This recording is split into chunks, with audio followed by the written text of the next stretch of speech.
Hi, my name is Malcolm Clark, and I'm an English documentary filmmaker who has been living and working in China for about 7 years now.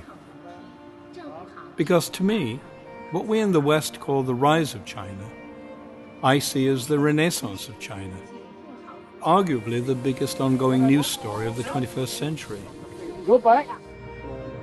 It seems to me that China is the perfect place for a documentary filmmaker to hang his hat for a while. So there. And then we hold this. He was 6 at the time. You can hold it to the lengthen. Before arriving in China, I lived in London and New York and Los Angeles. World-class cosmopolitan cities, built to welcome people from all over the world. And for centuries, Shanghai has performed precisely that role for China. A welcoming first port of call for foreigners eager to engage with and learn more about this extraordinary country.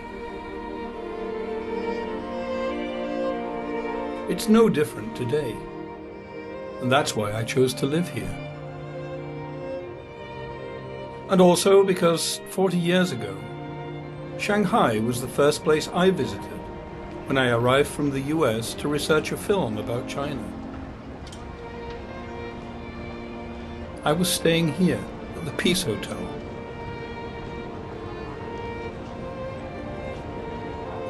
Overlooking the Bund at a time when both looked very different to the splendid way they look today.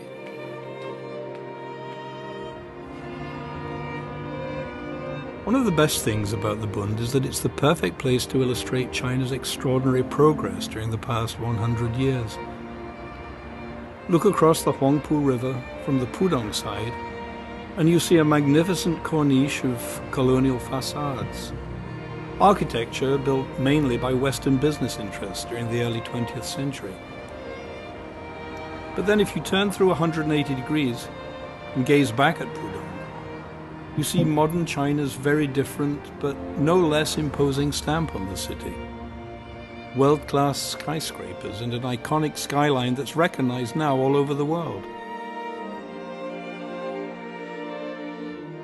It's often been said that if someone is eager to glimpse the future, they should journey to China, where in so many ways the future is now. No other country has achieved what China has achieved such a short span of time. With nearly 600 million people lifted out of poverty, with universal literacy and a burgeoning middle class, both Shanghai and China are barely recognizable. And all this was achieved in just 40 years. It's really astonishing.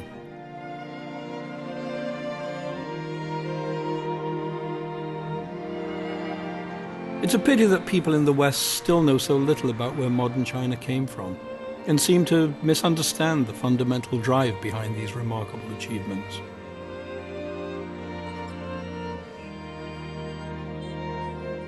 The Chinese people's desire to live the way people do in the rest of the world.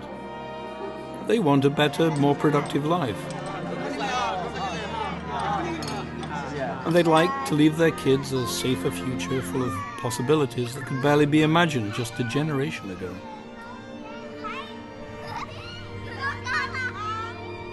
And in today's China, all of that suddenly seems possible.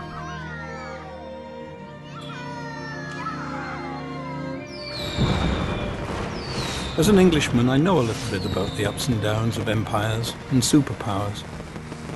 China will shape the 21st century, there's little doubt about that.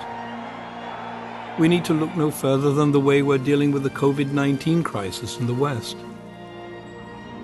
Our governments were too short-sighted, or perhaps too arrogant to learn from China's experience. But after being quarantined 3 times in the last 12 months, I've come to appreciate the abundance of caution and swift responsiveness of the Chinese state. That first-hand experience has reassured me that this city is in good hands. We can all feel safe here.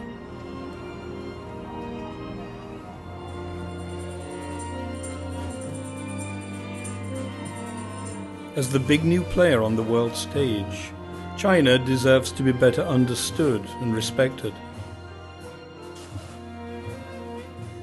I hope to be able to make more films here, to show Western audiences the China that I see with my own eyes. I love Shanghai. À la Weiqi, Shanghai.